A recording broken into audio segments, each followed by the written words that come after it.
Wala lang, na-miss din kasi kita kabanding eh. Ah, sabagay, tagal din kasi tayo hindi nakapag-usap. Oo nga eh, 5 years ba naman?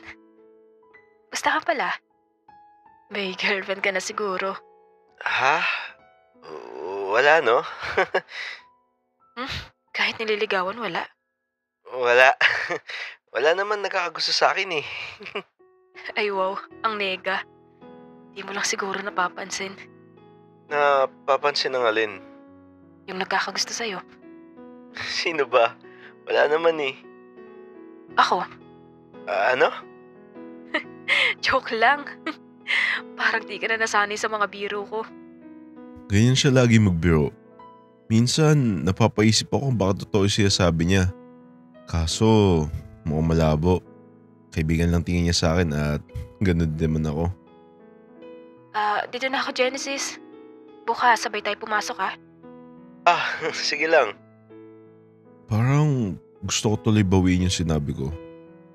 Tama ba tong ginagawa ko? Hindi ko sinabi kay Grace ang tungkol sa amin ni Ira. Totoo naman kasi na walang kami. Ayoko naman ipagmalaki sa kanya si Ira kasi alam ko naman na hindi siya seryoso sa akin. Ayoko din naman maging kawawa sa harap ni Grace pag nalaman niya niloko ko ni Ira. Magagalit yun sa akin kasi hinayaan ko na gano'n nila ako ni Ira. Mabait si Grace. Siya yung kakampi ko dati nung nabubuli ako. Ayoko naman umabot sa point na mag-iiba yung tingin niya kay Ira. Kahit papano, gusto ko ingatan yung tao. Mabait din naman si Ira. Siguro pagtulog.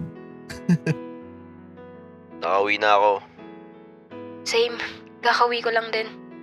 Wow. First time mag-update ah. Ayaw mo pa ata. Totoo ba yan? Baka napipilitan ka lang ah. Adik ka talaga. Samahan mo ako mag-rank sa ML. Pumayag ako makipaglaro sa kanya pero ibang account yung gamit ko. Nagulat ako kasi ibang account din yung gamit niya. Elite ka pa lang eh. Kala ko naman legend ka na. Ay sorry ah, ngayon lang kasi ako naglaro nito. Sinungaling. Kaya niya siguro ginamit yung dami account niya para hindi ko makita match history kalaro niya si Jendesu. Napakataba ng utak. Push natin. Tara. Uy, nice. Galing ah. First time makapatay ah. Tibay mo ah, KS ka naman eh. Baka nakakalimutan mo. Ako top frag. Na-frag ka kung hindi dahil sa akin. Yabong mo masyado. Mas magaling pa din sa'yo si Jendesu. Ano? May sinasabi ka? Wala. Natapos yung isang game namin at nagpaalam muna siya na kukuha lang siya ng tubig. At habang wala siya bigla akong may naisip. Kinuha ko yung isang phone ko kung saan nakalagin yung page ko na Jendesu. Sabay, chinat ko siya dun. Uy, busy ka? Tara, Emil. Sinadya ko yun para malaman kung sinong pipiliin niya. Ako ba? O si Jendesu? Well, alam ko naman yung sagot dun pero nagbabaka sakali lang. Tara, start na. Ay, wait lang. Bakit? Wait, wag mo pala muna start. Bakit? May gagawin ka ba?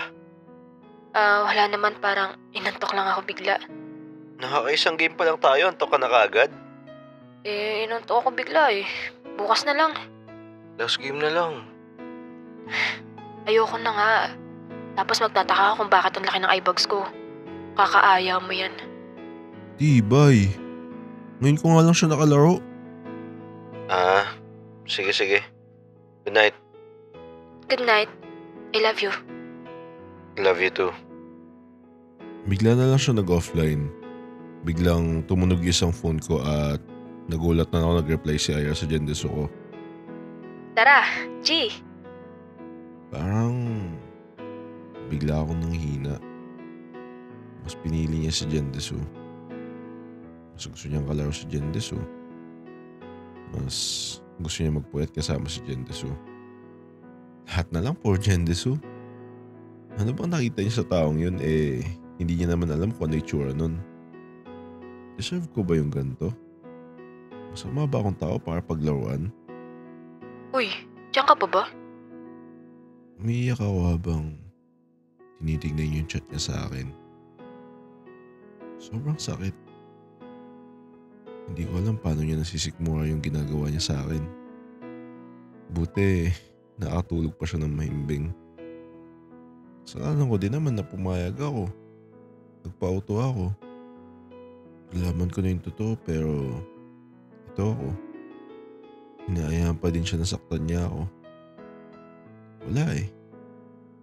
Mahal ko yung tao eh. Uy, Jendeso, nakatulog ka na ata. Ay, sorry, may kausap lang. Sorry, Ira, mukhang hindi tuloy. Sa susunod na lang. Ganun. Sayang naman. Pero sige, take your time lang. Bawi na lang ako next time. Sabihan kita pag free ako. Sige, okay lang. Hindi ko siya kayang kalaruin habang ako nasasaktan. Parang ang hirap naman maglaro habang ako umiyak, di ba? Nagpahinga na lang ako. At sa sobrang sakit ng naramdaman ko, nakatulog ako.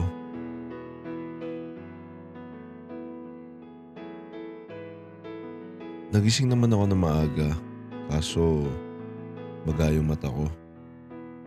Halatang umiyak eh. Ay. Maya-maya nag-message sa akin si Grace sa IG ko. Tagal na mula nung may nag-notif sa IG ko ah. Saan ka na? Paalis pa lang ako. Sige, wait kita. Kasabay ko ngayon maglakad si Grace papasok. Wala naman siguro masama kung isasabay ko siya, di ba? Ganito naman kami dati pa lang. Kung makita kaya kami ni Ira magkasama, magagalit ba siya? Siguro, ipapakita niya sa akin na galit siya. Kasi doon naman siya magaling eh.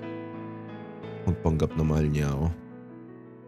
Magpanggap na may paki siya sa akin. Ayos ka lang ba? Ako? Oo, okay lang. Bakit may tanong? Para kasing may kakaiba sa'yo. Ba't naman? May nangyari ba? Wala. Bakit ba alalang-alala ka dyan? Kilala ka tapang may problema ka. Tsaka yung mata mo, namamaga.